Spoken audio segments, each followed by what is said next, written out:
Aí, agora começou.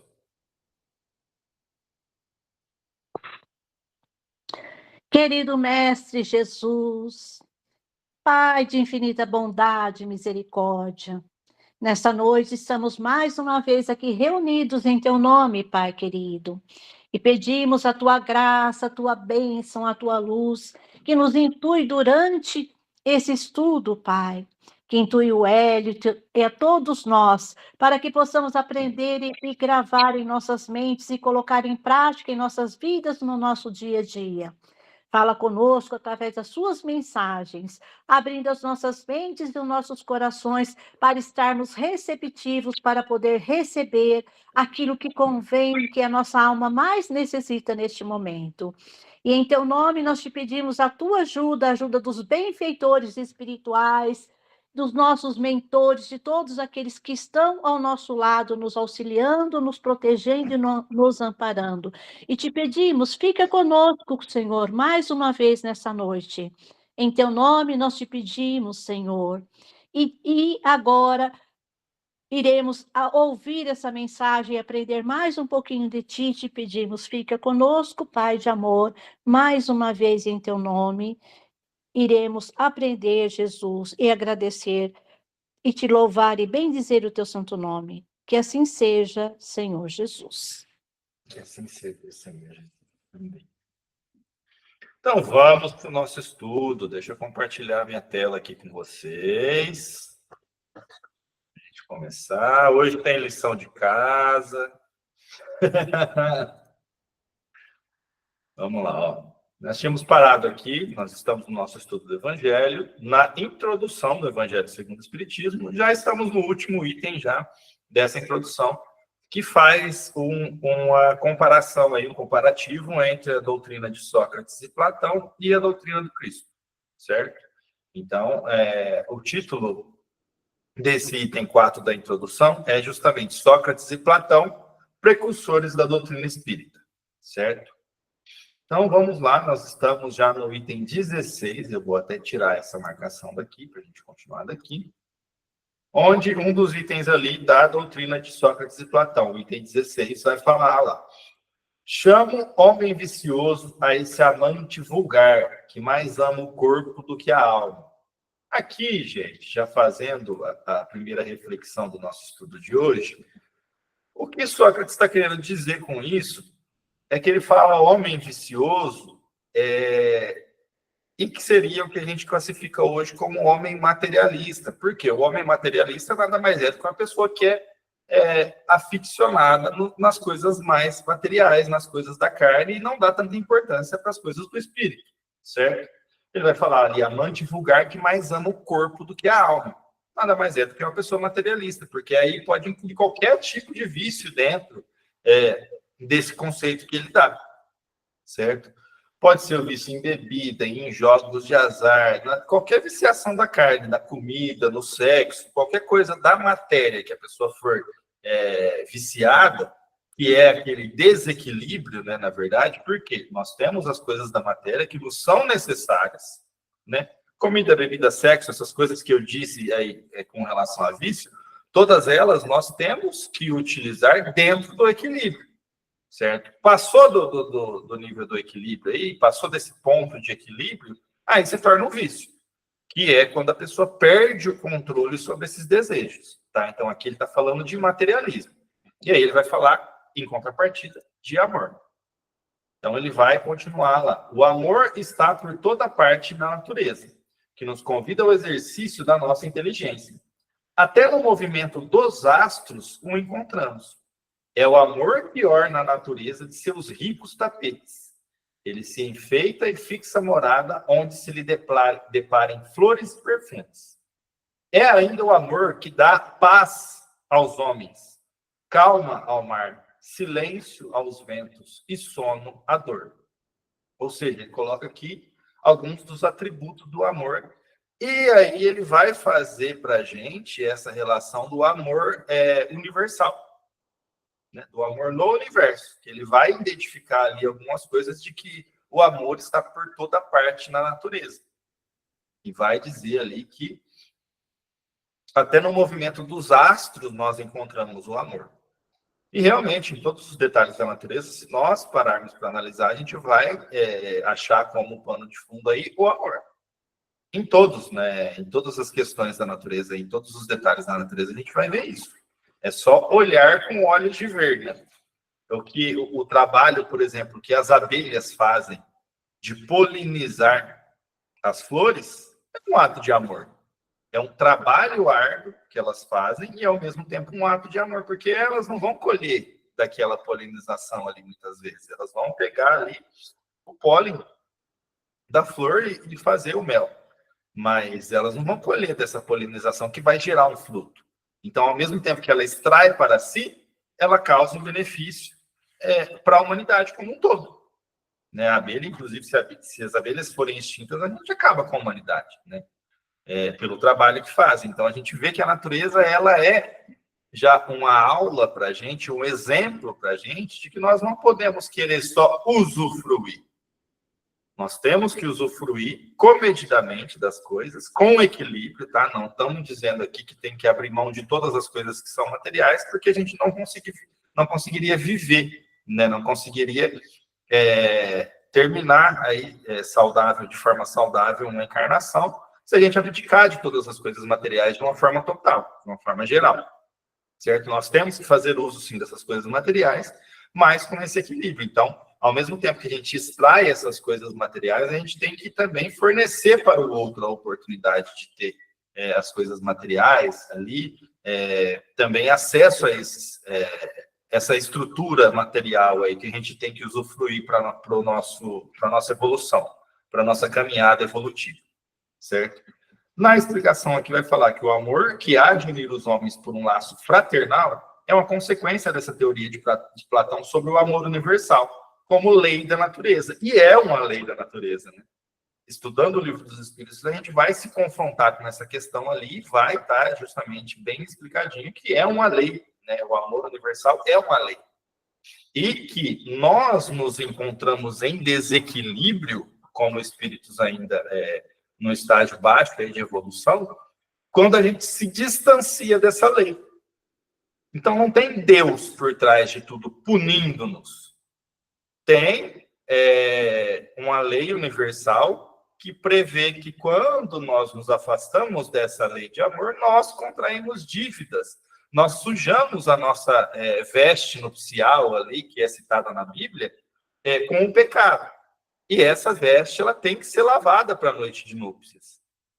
E aí a gente pode espiar isso, pode equilibrar essa situação de novo, voltando para a lei do amor, praticando o amor e resgatando aqueles débitos que a gente vai acumulando durante as nossas existências sucessivas, certo?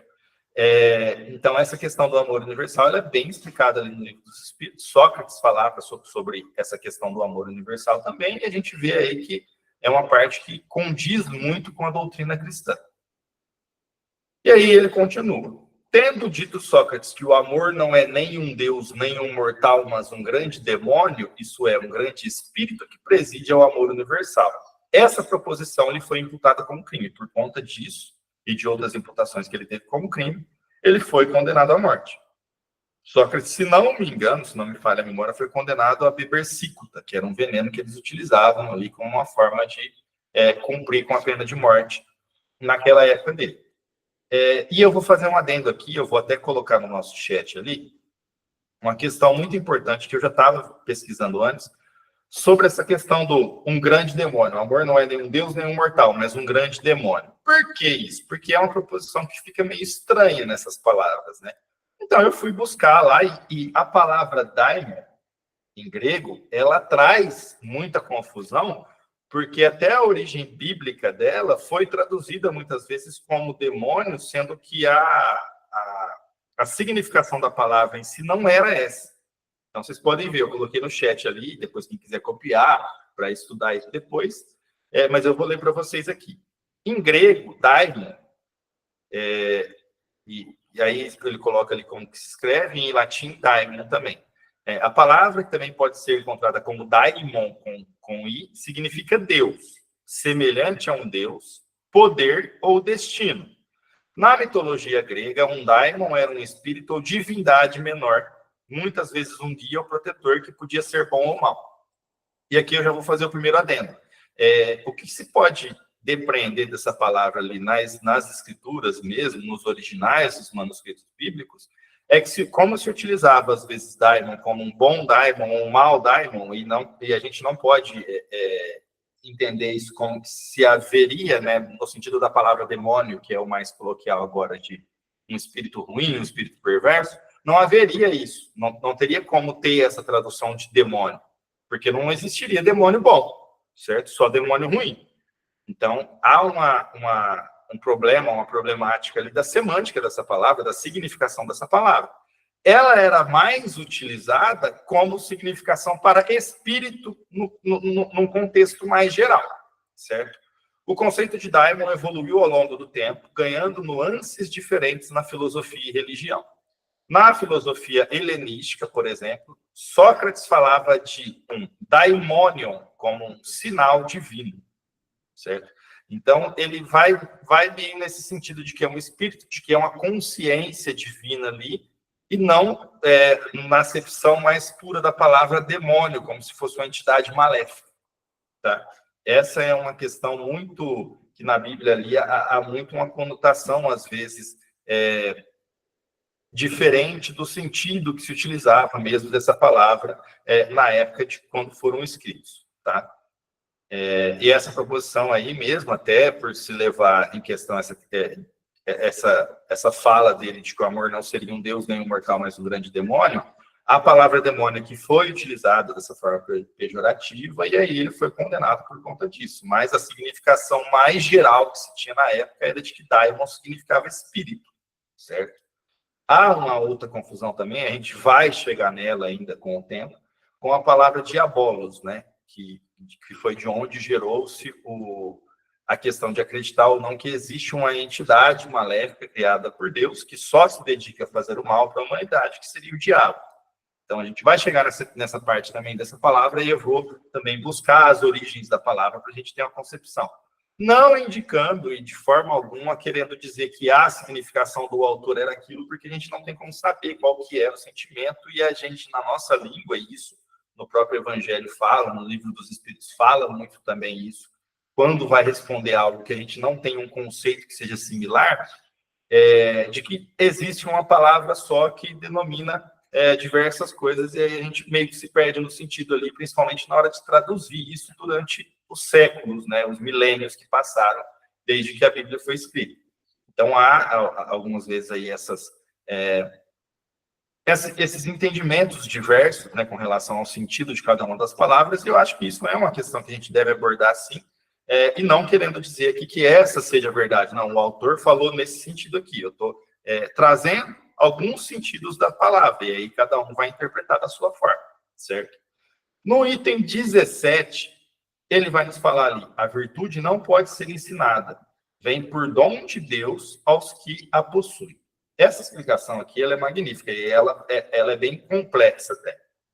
Ele vai falar que esse conceito dele de que a virtude não pode ser ensinada, ela vem de Deus, né, como um dom, àqueles que possuem, é praticamente a doutrina cristã sobre a graça. A graça divina nos é dada sem merecimento, né?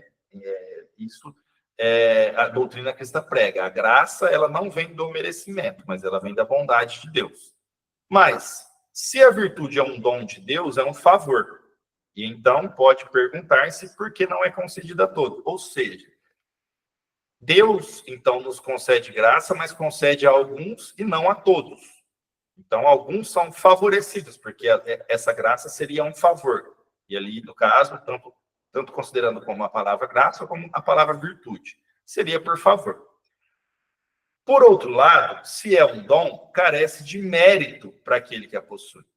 O Espiritismo já é mais explícito. Ele diz que aquele que possui a virtude a adquiriu por seus esforços, em existências sucessivas, despojando-se pouco a pouco de suas imperfeições. Ou seja, durante a nossa caminhada evolutiva, durante as sucessivas reencarnações do espírito, nós vamos acumulando sentimentos, pensamentos ruins, mais pesados, não tão meritórios, E durante essas existências sucessivas, a gente vai se depurando, então a gente vai se limpando, né? Limpando o nosso espírito, nosso perispírito, das influências dessas energias negativas. Então a gente vai se despojando pouco a pouco das imperfeições.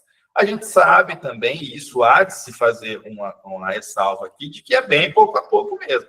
Né? A gente vai adquirindo dívidas, ao mesmo tempo que a gente vai saldando algumas, a gente vai adquirindo novas dívidas, e depois a gente vai saldando essas dívidas também, adquirindo outras com relação a outras qualidades que a gente vai ter que desenvolver, e assim sucessivamente, até que esse espírito se torne um espírito puro, que aí não tenha mais o que ser depurado, né? Não tem mais alguma qualidade ruim daquele espírito ali para ele se despojar mais, ele já é um espírito puro. A graça é a força que Deus faculta ao homem de boa vontade para se fugir do mal e praticar o bem. Ou seja, aqui ele coloca mais a graça novamente como um favor que Deus faz ao homem de lhe dar forças para superar essas dificuldades. Quais são as dificuldades? As dificuldades que a gente tem consigo mesmo. A luta eterna que Paulo relatava entre carne e espírito. Quando nós nos deparamos com alguma dificuldade nesse sentido, e que nós vemos que nós não temos força para suportar tal prova, tal expiação por si só, nós não temos as ferramentas, geralmente nós vimos já para a Terra com as ferramentas necessárias para ter sucesso na encarnação. Não existe planejamento encarnatório para que se falhe. Ninguém vem para cá fadado a falhar, não conseguir lidar com as suas questões ali daquele momento evolutivo singular de cada um dos espíritos que aqui habita na Terra. Certo? Então, quando nós chegamos nessa encruzilhada aí de a gente, como eu disse, né, a gente tem essa ferramenta, mas ela está tão lá dentro da gente ainda, a gente não conseguiu desenvolver, e aí o problema já aparece. Então, o que a gente faz? A orientação, né, de acordo com o texto aqui, pedir para Deus nos conceder a graça de nós termos força para superar aquele obstáculo. Porque a questão de a gente achar que não tem a ferramenta para superar é uma questão simplesmente de realmente achar. É uma ilusão. Nós temos. Ela está dentro da gente, porque nós temos a essência divina dentro da gente. E nessa essência divina estão todas as qualidades que a gente precisa para superar cada uma das provas que a gente vai passar. Mas, por vezes, a gente está numa fase ruim, com um pensamento meio nevoado, a gente não consegue ter uma clareza de pensamento, não consegue enxergar isso. E é normal, isso acontece com todas as pessoas, praticamente.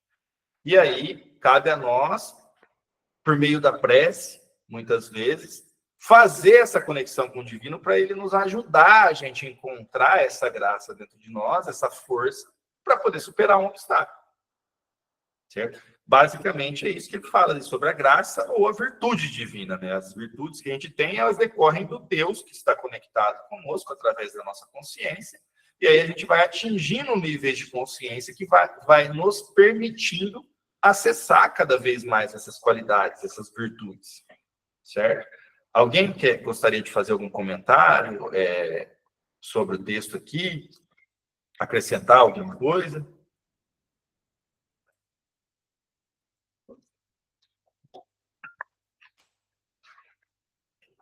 Vamos lá, gente. Alguém quer participar? Oi, Wellington. Não, porque essa ideia de amor, né, que ele fala é mais fazendo esse chamamento para que a gente faça essa reflexão, né, sobre a vida, não é isso?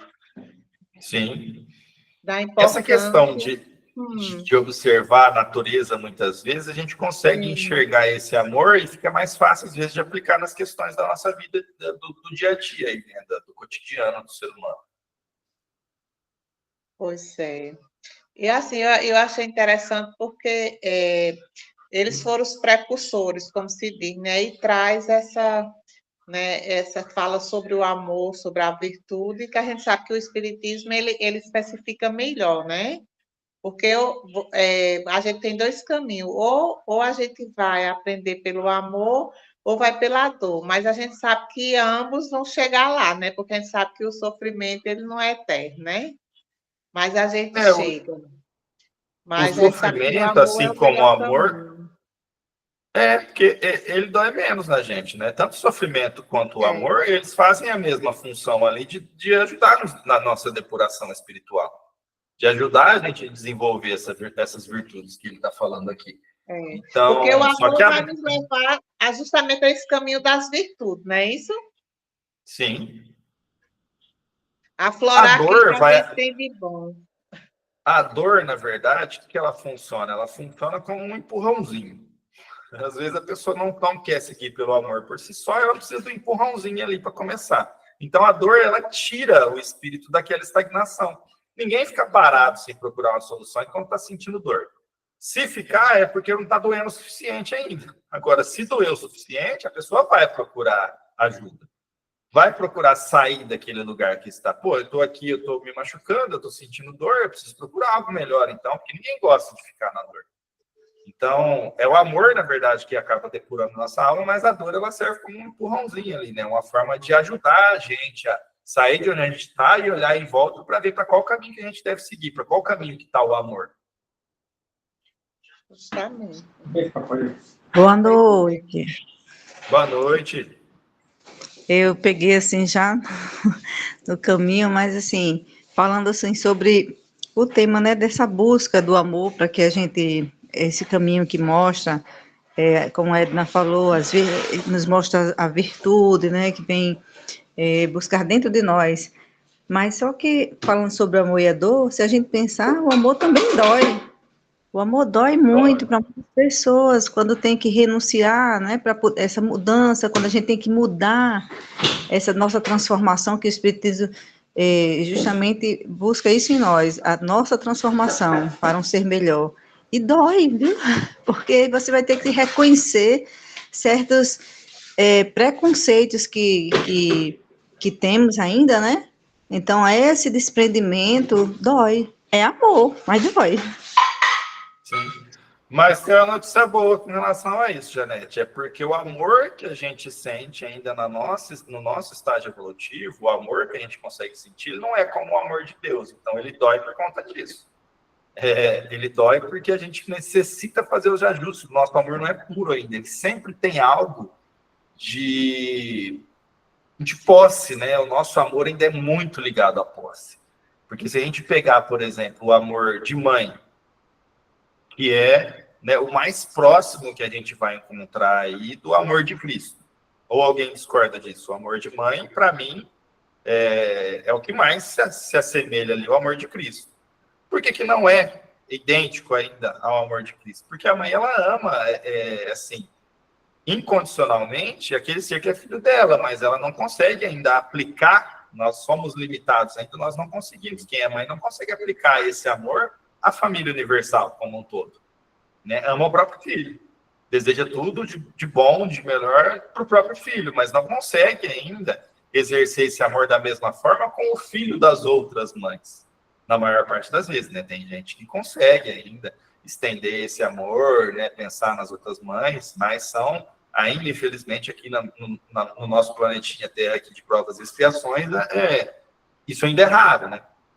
Mas a gente vê que tem ainda esse sentimento por trás do nosso amor de seres humanos falhos, ainda tem esse sentimento de posse. Nós ainda temos um pouquinho de sentimento de orgulho, de dependência emocional. Quando não houver mais isso, e restar só o amor mesmo, aí ele não dói. Porque aí esse amor, que é só o amor mesmo, ele não depende de retribuição. Chico já falava, se puder ser amado é ótimo, mas de qualquer forma, ame.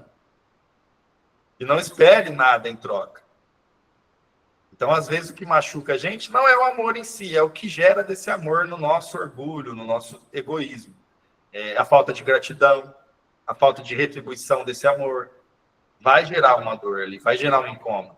Mas isso vai passar. Conforme nós formos evoluindo, a gente consegue amar sem querer esperar nada em troca. E aí esse amor não é mais, não nos causa dor de forma alguma. E independente da outra pessoa amar ou não, independente da pessoa acertar ou errar com a gente vai continuar amando. Que é o amor divino, que é o amor que constrange, né? E realmente é constrangedor esse amor. A gente saber, né, como a Janete bem disse, a gente fazer esse confronto interior com o nosso próprio eu e ver que nós somos muito imperfeitos ainda, que nós ainda erramos muito, e isso causa uma dor. E aí, quando você se depara com um amor divino, que apesar de você ser esse ser tão imperfeito, de cometer todos esses erros, Deus ainda te ama da mesma forma e que isso não muda nada no amor dele, aí isso nos constrange. E aí a gente quer buscar a melhora por conta desse constrangimento. Nossa, mas eu tenho um amor infinito aqui do Senhor de todas as coisas, ele me ama, sabendo que eu sou esse ser ínfimo ainda. Então eu tenho que achar uma forma de retribuir esse amor, devolvendo algo para Deus, né? Procurando melhorar o meu amor. Mas isso aí são cenas dos próximos capítulos, né? Nós não estamos ainda nesse nível de evolução. Nós temos que lidar com muitas coisas antes ainda para poder chegar nesse nível. Mas esse amor ele vai parar de doer, né? O amor vai ser perfeito quando a gente também conseguir chegar mais próximo dessa perfeição. No item 18 lá, é disposição natural em todos nós a de nos apercebermos muito menos dos nossos defeitos do que dos de outro. Né? Isso a gente sabe muito bem. No nosso estágio evolutivo, isso é muito real. Diz o Evangelho: vedes a palha que está no olho do vosso próximo e não vedes a trave que está no vosso. Capítulo 9, números 9 e 10 do Evangelho segundo o Espiritismo. A gente tem essa tendência, e isso hoje em dia a nossa ciência já consegue comprovar que é um traço do próprio funcionamento do nosso cérebro, de perceber mais o erro do outro do que o nosso. Certo? Isso vai mudar? Vai mudando. Conforme a gente for tendo justamente essa consciência que a Janete citou aí dos nossos erros e dos nossos defeitos, esses nossos erros e nossos defeitos vão causando um constrangimento que faz com que dê um start no nosso espírito ali, da gente parar de ver essas coisas. Por quê? A gente vai errar, geralmente, e isso é algo bem real, e é bem estranho, né, quando isso acontece também, porque a gente fica meio em choque quando a gente percebe. Então, a gente se torna um ser que julga muito o erro do próximo, a gente vai criar uma energia que vai nos magnetizar a atrair esse erro para a gente. Então, geralmente, faz o teste, fica apontando muito o dedo para aquele que tem um defeito assim que você não gosta. Aquela pessoa é fofoqueira. Fica apontando bastante o dedo para essa pessoa que é fofoqueira, por conta dela ser fofoqueira, que você vai ver se você não vai se tornar um fofoqueiro também. E você vai ficar um bom tempo assim, né? Criticando a outra pessoa e fazendo a mesma coisa. Quando vier esse choque de algum dia, isso te causar um desconforto, de você perceber que você está repetindo aquilo que você critica, isso muda a sua visão. Aí a tendência é você já, quando dói na gente, quando a gente comete o erro e esse erro traz consequências para a gente, dói na gente, a gente tem a tendência a perceber o outro lado da coisa. Porque nenhuma história tem só um lado, né, para ser contado. Então, quando a gente percebe esse outro lado, e Deus nos dá essa oportunidade santa e maravilhosa de errar também ali naquilo que a gente critica muito. E aí, quando a gente percebe que a gente está fazendo aquilo que a gente critica, dá um start para a gente mudar essa perspectiva. Pô, né, já critiquei tanto isso, agora estou eu aqui colhendo os frutos de ter incidido no mesmo erro. Né? Quando vem o resgate relativo àquele erro ali, geralmente abre os nossos olhos com relação a essa perspectiva de enxergar mais o erro dos outros, destacar mais o erro dos outros e acabar, né, como minha mãe sempre me disse, né, o macaquinho senta em cima do rabo para apontar o rabo do outro. Isso aí vai terminando conforme a gente for evoluindo, certo? Mãezinha, diga lá. Depois a Edina vai falar também ali, que ela levantou a mão, mas pode começar. Uma coisa também, quando a gente começa, uma coisa que incomoda do outro, que a outra pessoa faz, que incomoda na gente, por que incomoda? Porque você não zerou aquilo ainda. Porque mesmo que não for nessa vida, mas está impregnado no seu perispírito ainda. Então, por isso dá aquele incômodo, porque mexe com você de alguma forma. A partir do momento que conseguimos zerar aquilo, não vai ter mais incômodo. É igual quando a gente conversa, que a gente fala, já pensou quando a gente atingir aquele nível angelical, que a gente olhar para o outro e falar, nossa, coitado do meu irmão, e a gente não se incomodar, olhar com aquele olhar de Jesus, que Jesus olha para com a gente, daquilo que você já disse também, né, que olha com olhar de misericórdia. Quando não for incômodo mais, que for um olhar de misericórdia, de compaixão, estamos zerados, nada vai nos incomodar mais.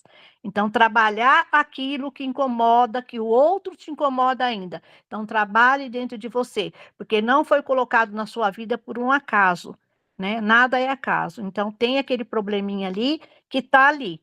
Então, trabalhar para melhorar, né? Para passar aquilo, para conseguir vencer. É só mais uma ajuda espiritual. Sim. Quando Jesus nos fala que deixai vir a mim as criancinhas, somos nós essas criancinhas, tá? Porque nós estamos no estágio evolutivo muito infantilizado ainda, e por que tem essa imagem de criança? Porque a gente não fica julgando. A gente sabe que a criança está errando ali, porque está numa fase tenra da idade ainda, que vai evoluir, vai superar aquilo. A gente não fica vendo maldade nisso, né? São erros normais. A criança vai tentar caminhar, vai cair, sei lá, colocar coisa na boca que não pode, pegar coisa do chão e colocar na boca. Isso aí são coisas normais, a gente vê isso como normal numa criança, a gente não fica tendo esse julgamento, né? Então, a reflexão de Jesus é para que todos tenhamos também para com o próximo essa mesma visão. Nós todos somos crianças aqui, então a outra criança que está do lado ali, que é o meu próximo, está errando, mas está errando, não, é um erro, né? É mais separar a ação da pessoa, é um espírito, ele não deve ser condenado por conta disso, porque o espírito é eterno, mas sim a ação. Então, o que ele tem que fazer? Modificar essa ação, modificar essa atitude. E uma outra coisa, né, desse choque que minha mãe falou que tem com o nosso próprio ponto aqui dentro, que a gente não resolveu aquela questão ainda. Geralmente, o que incomoda nos outros são os erros que a gente ainda comete também. Isso, psicologicamente falando, é um confronto, é um choque que dá no nosso ego, no nosso eu interior. E esse ego, ele é ligado ao quê? Ao orgulho, né? O ego exercido de forma, ele é entendido de forma exagerada, né? Muito centralizado no ego, que é o egocentrismo, é o orgulho, né? Ele vai gerar o orgulho na pessoa. Então, com o passar do tempo, conforme a gente vai se despojando desse orgulho, os erros dos outros não afetam a gente mais, porque a gente não tem esse orgulho para ferir. O que fere geralmente nos outros, dos erros dos outros na gente, o que fere a gente é o orgulho que a gente tem. Porque se não tivesse orgulho, não feriria mais. Edina, pode falar. Boa noite. Não, que eu estava lembrando que no curso da terça a gente trabalha o livro Pensamento e Vida, né, de Chico Buremani. E ele fala desse problema que você acabou de colocar aí, que é a questão o princípio da associação, né? Porque ele diz assim, que muitas vezes a gente tem essas brechas de sombra em nós, né? Que retrata essa sombra maior. Então, ele diz que quando a gente se detém muito nos defeitos dos outros, então a gente acaba atraindo por associação essas emanações, mesmo que seja inconsciente. Então, daquela pessoa que estava censurando, aquele comportamento de censurar, então ela acaba absorvendo inconsciente e termina fazendo a mesma coisa. Né? Então, por isso que ele diz que atrai, justamente. Aí ele diz, onde você joga o seu espelho da vida, né? Onde é que você está jogando a sua mente, que é o espelho da vida? Então, ele diz que a gente tenha muito essa preocupação, essa vigilância. Então, se você tem um ressentimento, então ali é uma brecha. Então, se você, como você falou, a questão da fofoca, é uma brecha. E a partir dali pode gerar uma coisa maior. Então, é esse cuidado, né, que ele fala. Eu achei bem interessante. Se a gente se detém de uma forma a julgar essa conduta da pessoa, a gente vai deter o nosso pensamento, a gente vai pausar o nosso pensamento ali, vamos estacionar o nosso pensamento ali, e aí vai atrair, o nosso pensamento vai atrair magneticamente essa conduta para a gente também. Nós vamos acabar, de uma forma ou de outra, se esse pensamento se detiver muito naquilo que a gente está criticando, a gente vai acabar atraindo para a gente fazer a mesma coisa. Patrícia, pode falar.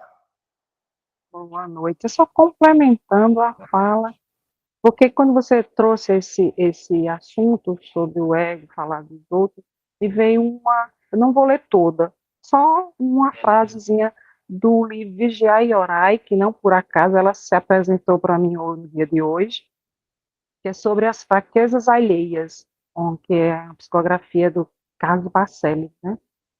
E o irmão José diz o seguinte: não fomente as fraquezas alheias. Quem busca diminuir os outros está tentando promover-se à custa da infelicidade do semelhante. É sobre isso. Exatamente. Muitas vezes a gente vai apontar o erro alheio como uma forma, e o evangelho vai ser bem expresso quando a gente chegar nessa questão aqui, ele vai falar de uma forma bem direta. Muitas vezes a gente tenta apontar o erro alheio como uma forma de tentar, talvez, desviar a atenção das nossas próprias falhas. A gente exalta o defeito do próximo para que ninguém preste atenção no meu defeito. Então, eu vou falar mal do próximo aqui para todo mundo focar no defeito que ele tem, no erro que ele está cometendo. Mas aí eu já estou me protegendo de as pessoas perceberem quais são os erros que eu cometo também, quais são as minhas falhas. Então, a gente realmente não deve se deter nisso, porque, como a gente disse, né, vai atrair, gente. Vai, de qualquer forma, vai atrair. Só complementando, Wellington, porque a gente sabe que muitas vezes é movido por esse desejo, né, de alimentar esse vício, essas imperfeições que a gente tem. Mas aí a gente pode encontrar numa vontade consciente, numa vontade lúcida, esse freio, né? Então, assim, mas para isso, né, a gente precisa estar atento. A gente tem que, como que eu posso dizer, se treinar a perceber isso na gente, né? Ao invés de, quando a gente vê no outro e causa aquele choque, opa, peraí, mas eu já tenho a informação do que é o que causa o choque. Causa o choque com o meu ego. Então, se essa conduta está me incomodando, tem uma parte dela aqui dentro de mim. Então, ao invés de eu olhar para o outro, não gostei daquilo ali que o outro fez. Deixa eu olhar qual que é o traço dessa conduta que está aqui dentro de mim para eu poder corrigir. E essa é uma forma justamente de conseguir corrigir essas coisas pelo amor.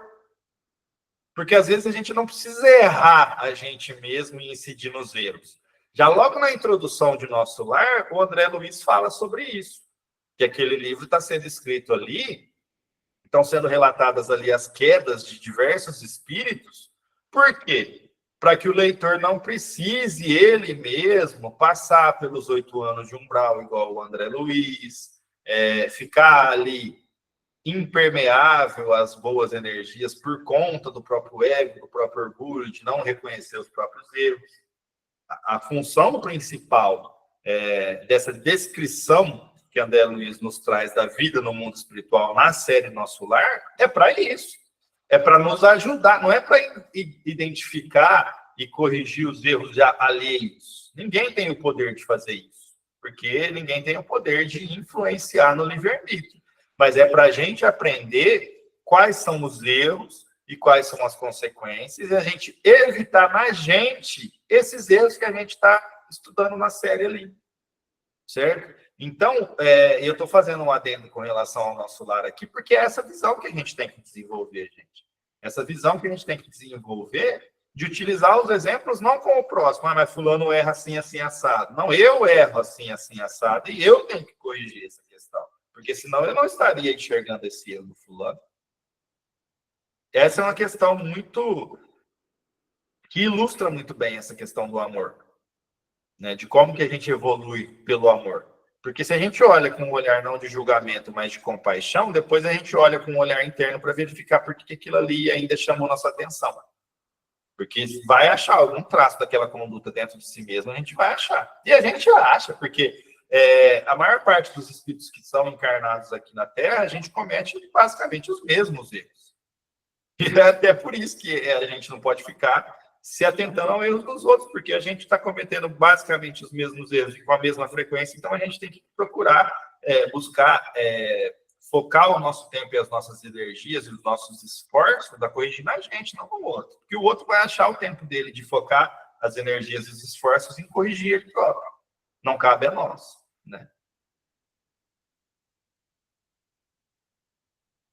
O item 19 aqui, ele vai nos dizer, vai fazer aí uma reflexão bastante importante também, que hoje em dia essa fala é muito, muito, muito atual. Se os médicos são mal sucedidos tratando da maior parte das moléstias, é que tratam do corpo, sem tratarem da alma. Ora, não se achando o todo em bom estado, impossível é que uma parte dele passe bem. O Espiritismo fornece a chave das relações existentes entre a alma e o corpo e prova que um reage incessantemente sobre o outro. Lembra que a gente falou aqui no começo desse estudo sobre a ideia de Paulo, dessa guerra interminável entre corpo e espírito? Um reage ao outro. O nosso corpo, de acordo com as nossas viciações, do jeito que a gente trata o nosso corpo aqui, vai influenciar no nosso espírito e perispírito, às vezes causando até feridas, né? Nesse mutilações no espírito e no perispírito. E o nosso espírito vai influenciar sobre o nosso corpo, de modo a gente conseguir tanto mentalizar e fazer com que aconteça uma cura corporal através do nosso pensamento, porque a gente tem que lembrar a todo momento que o pensamento é matéria, quando o contrário também é verdadeiro, somatizar doenças no corpo através do cultivo do nosso pensamento. Nosso pensamento cultivar energias ruins, atrair energias ruins e isso se somatizar no nosso corpo. E aqui, obviamente, que eu vou querer a participação da minha mãe, porque ela, o estudo dela do dia a dia aí é muito voltado para essa questão, né, mãe? O Emerson Pedersoli lá que você segue e ouve os ensinos dele, ele fala aí de uma forma ímpar sobre isso. E esses estudos são levantados, essas questões, né? As pessoas perguntam para ele, mas e a pessoa que tem tal problema de saúde? Geralmente é ocasionado no espírito por tal e tal e tal coisa. Sim, a maioria das doenças, né? A gente que atrai, não é que atrai, pega, né? Você vai lá e pega. É igual quando ele fala de uma doença muito comum, que é a gripe. A gripe, a vacina cobre 70%, né? Te imuniza por 70%. A gente só tem 30% para cuidar e a gente vai lá e pega a gripe. Para você ver, olha só, quando ele falou isso, gente, para mim, essa foi a máxima, né? Porque o câncer é mágoa, câncer de mama é mágoa, né? Cada coisa, cada doença, ela está somatizada a um tipo de sentimento. A raiva agride muita parte do fígado, do estômago, a pessoa que guarda muita raiva, muito ódio. Então, sempre está ligada. A hora que eu achar uma palestra dele referente a isso daí, que eu estudo muito com ele, que eu tenho uma afinidade, né? Porque também vem da parte da enfermagem, da área da saúde, então tem uma afinidade ali. Aí eu vou colocar no grupo para vocês assistirem, é muito interessante. E o cuidado com o pensamento, é o que você fala sempre, né? O pensamento, ele existe, né? Ele está ali, ele se materializa. Então, a força do pensamento, né? Quando a pessoa tem aquela força, eu vou contar aqui, já que você abriu, eu vou contar de uma coisa que eu vi de um paciente. Ele chamava Geraldo. Ele era da Seixonoye. E ele estava com as fístulas dele fazendo hemodiálise, não dava certo, não tinha mais acesso, não tinha lugar de passar catéter nele. Então, ele teria que voltar para a CAPD, colocar um catéter no peritônio para poder dialisar através do peritônio. E o peritônio dele já tinha sido usado muitas vezes. E os médicos falaram, a gente vai abrir por abrir. Ele falou assim, não, mas eu quero que abre. A hora que os médicos abriram, qual foi a surpresa? O peritônio dele estava intacto, como se nunca tivesse sido usado. O que foi isso? O pensamento dele, ele somatizou isso, que o peritônio dele estava normal e ficou normal. Se a gente usasse isso em prol da gente, é um treinamento, igual você fala, a gente tem que treinar isso daí, treinar coisas boas, atrair coisas boas, pensar coisas boas. Se está com um problema lá, por exemplo, né, um desgaste, alguma coisa, o Divaldo fez muito isso, ele conversava, né, com o osso dele lá que estava com problema, e, né, e enviava mensagens de amor, de carinho para aquele osso lá, e funciona, realmente funciona. Sim. Hoje em dia, a nossa ciência já é muito mais aprofundada nisso, né? De saber quais os sentimentos que causam as determinadas afecções, que o medo causa problemas geralmente relacionados aos rins, que o excesso de preocupação causa problemas relacionados ao estômago, ao trato digestivo, e assim por diante. Né? A Sim. nossa ciência, hoje em dia, já avançou a esse ponto, né? Já não é uma coisa mais de somente acreditar, que é comprovado cientificamente. Sim, é cientificamente comprovado que a gente reconstrói. Você tem se você quiser, né, e você trabalhar isso, esse tipo de energia em você, você realmente consegue. Eu vejo muito isso também dentro do Reiki, né? Quem Sim. conhece o Reiki, né, um pouco mais aprofundado, que já teve experiência com Reiki, que trabalha a energia, né? E você Direciona a sua energia, né? a sua energia e vai aonde a pessoa está, e são coisas maravilhosas de cura de câncer, de tanta coisa que a gente vê, e assim, né, é maravilhoso demais, muito bom mesmo. Edina, pode falar.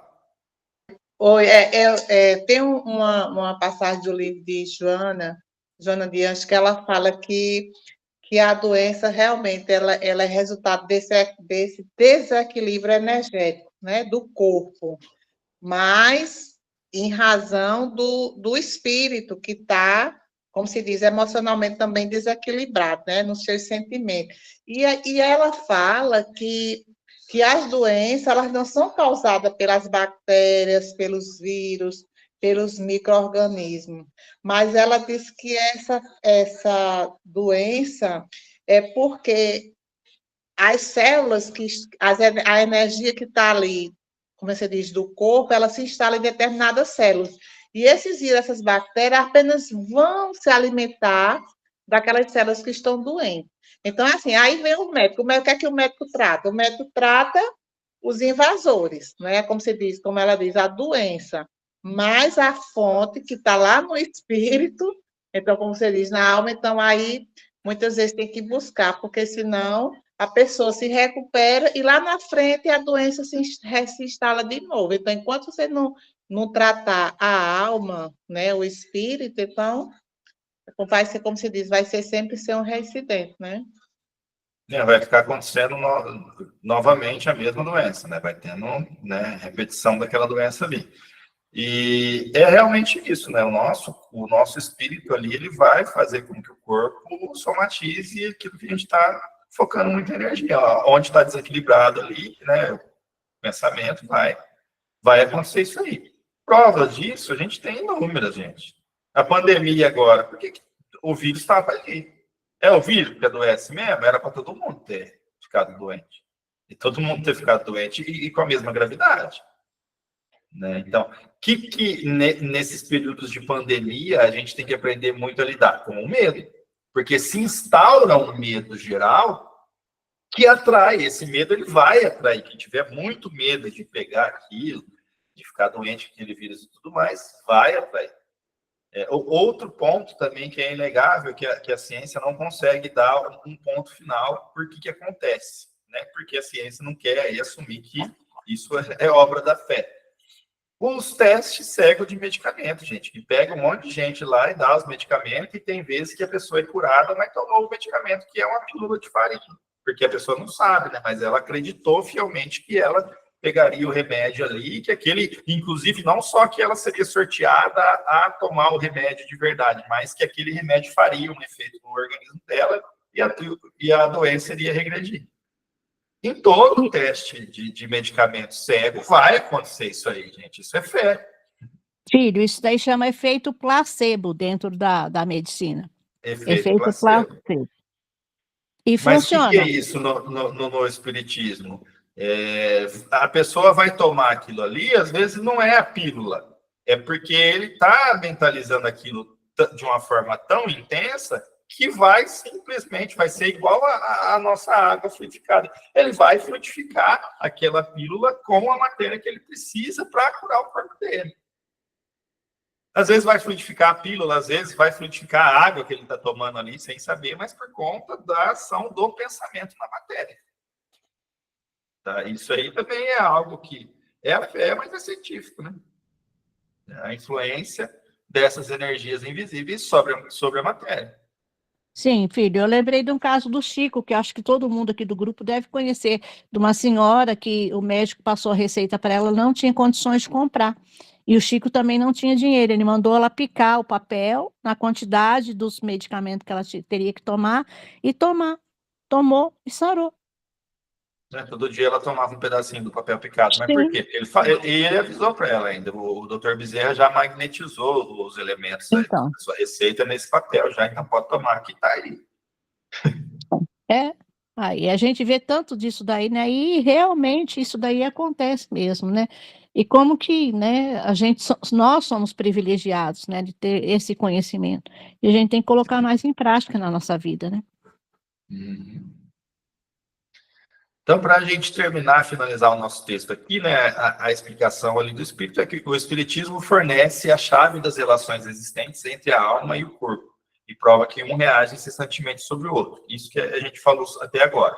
Abre, assim, nova senda para a ciência. Quantas e quantas coisas, existe uma linha toda de médicos aí, uma associação, que estuda a série Nosso Lar ali para descobrir, confirmar aquelas relações que ele vai falar para aqueles livros lá do meio da série para frente ali. Ele vai falar muito cientificamente, André Luiz, né?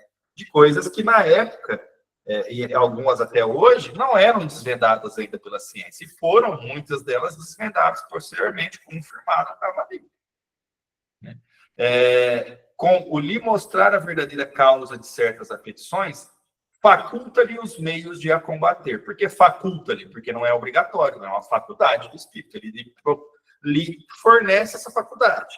Você tem que exercer a faculdade, porque a faculdade não é uma obrigação, né? Você tem uma opção de fazer, de utilizar isso como meio de combater. Quando a ciência levar em conta a ação do elemento espiritual na economia, menos frequentes serão os seus maus êxitos. O que ele está nos dizendo aqui? Que é o ponto que a gente está chegando exatamente agora, gente. Quando a ciência começa a levar em conta a ação do espírito nessa fração aí, nessa conta que tem que se fazer aí para restabelecer a saúde do corpo, aí os acertos vão ser muito maiores do que os erros, né?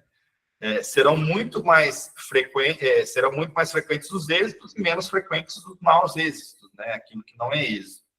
Então, a gente está vendo, e nós estamos tendo a bendita oportunidade de presenciar isso nessa era que nós estamos vivendo agora aqui na Terra. Da própria ciência já partir para esse lado aí, porque vê que é muito mais eficiente tratar o espírito do que o corpo. Alguém quer fazer mais alguma colocação antes da nossa prece final? Nós vamos no próximo estudo nosso de segunda, nós vamos já na introdução no item 20 aqui. Tá? Esse item aqui é muito bom que a gente vai começar diretamente nele, porque ele já gera uma certa discussão.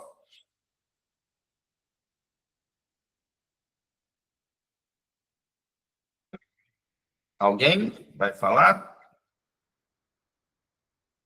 Eu só quero falar que, olha, foi muito maravilhoso esse nosso estudo de hoje também.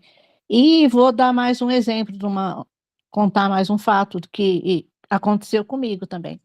Na hemodiálise, tinha uma senhora muito queixosa, poliqueixosa. E não gostava, no fim, a gente já nem perguntava mais como ela estava, porque ela destrinchava tantas queixas, e todo dia ela tinha uma dor de cabeça, uma coisa. E aí eu trabalhei com esse efeito placebo com ela. Pegava uma ampola de água destilada, fazia 3 ml, mas antes eu preparava o psicológico dela. Falava, nós vamos precisar deitar a cadeira, porque esse medicamento é muito forte, vai dar um sono muito grande na senhora, a senhora vai precisar dormir, porque se não dormir, aí vai piorar a dor de cabeça. Eu nem terminava de aplicar, que fazia bem lentinho no sistema, a água destilada, ela estava roncando. Então, o que é o psicológico da gente, né? A força que tem o psicológico. E trabalhar, se a gente usar mais o psicológico da gente para trabalhar para o bem, para o próprio bem da gente mesmo, treinando isso na gente mesmo, nós vamos ter muitas melhoras. Nós vamos melhorar muito mesmo. Mas aí também tinha seu magnetismo, viu, dona Aparecida? Não. Tem não. Porque você acaba sugerindo uma linha de pensamento. A pessoa Sim. adere. Né? A pessoa aderiu àquela linha de pensamento que você sugeriu, você está sugerindo para ela ideias ali, pensamentos. Ó, isso aqui que vai acontecer assim, assim, assado. A pessoa acredita que aquilo ali vai acontecer daquela forma que você descreveu. Isso ele descreve com bastante detalhes, né? Então, a Sim. pessoa vai, né, imaginar, nossa, então, além de tudo, eu vou sentir sono, aí tem que deitar a cadeira aqui para não cair, tal, porque eu vou dormir logo, porque é um medicamento muito forte. Pronto. Aderiu ao pensamento. Começa a repetir aquele pensamento dentro da mente dela e vai criando essa matéria da qual ela fica em volta ali e realmente cai em sono mesmo, a dor passa. E era Funciona. muito interessante tudo isso, né, são muitas coisas que passam, assim, que a gente vai aprendendo com eles também, né. E durante todo esse tempo e a vida é um aprendizado constante, né, e você vai aprendendo muita coisa. Mas é a forma de falar, é a forma que você fala com aquela firmeza no psicológico da pessoa. Que aí, a partir do momento que a pessoa acreditou, pronto, ela vai replicar esse Sim, pensamento e vai começar a cocriar pelo pensamento. sim. Cada Gente, uma. vocês conseguem me ouvir? Sim, Sim. perfeitamente.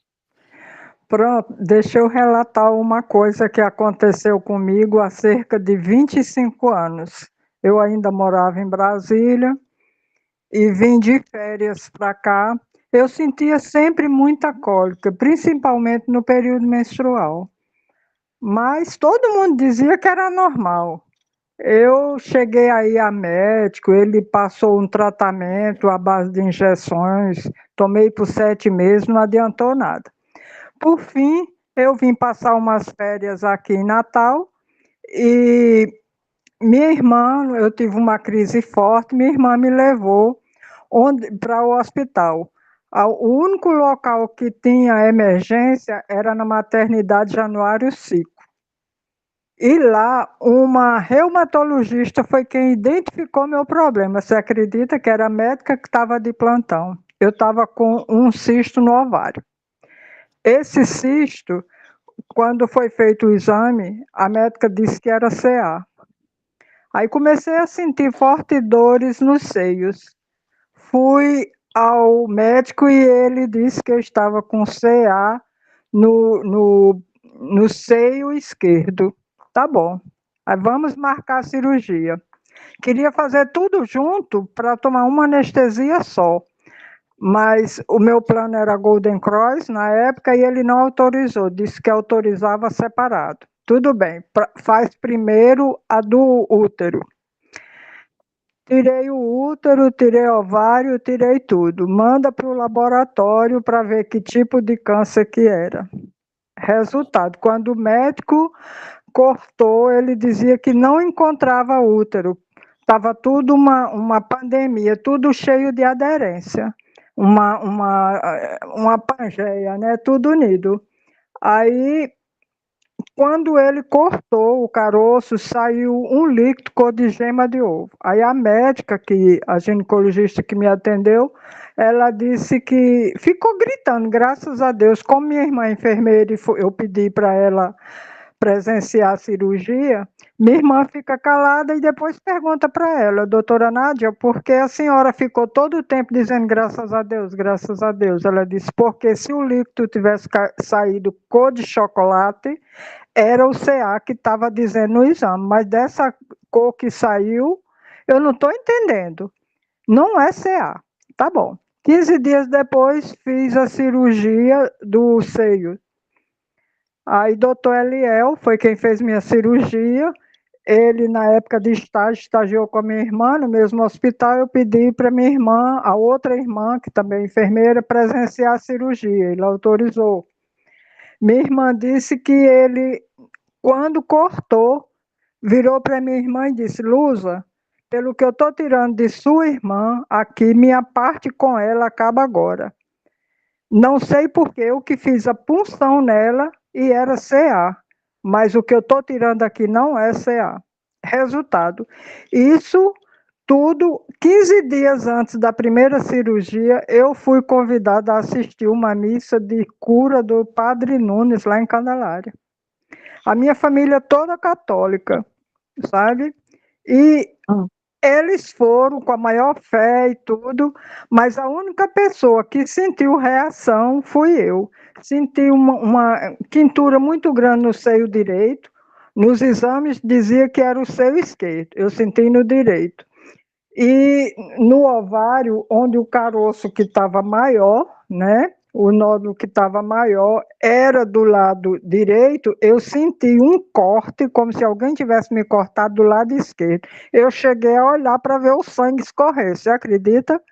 Nossa. Aí, quando eu saí, isso era 3 da manhã, e tinha até criança nessa igreja, mas ninguém escutava um barulho de nada, nem arrastado de pé, nem de cadeira, nem de nada. Aí, quando eu saí, perguntei, gente, vocês sentiram alguma coisa? E todo mundo, não, você sentiu? Aí, quando eu vi que ninguém tinha sentido, aí eu virei para minha mãe, que ela também estava presente, falei, mamãe, eu não tenho o que diz os exames, a senhora vai ver. Eu tive essa visão agora, eu senti isso que eu não tenho.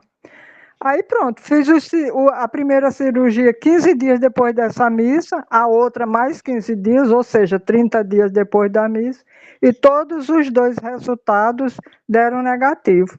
E eu tinha os resultados aqui anteriores acusando que era CA, nos dois cantos, sabe?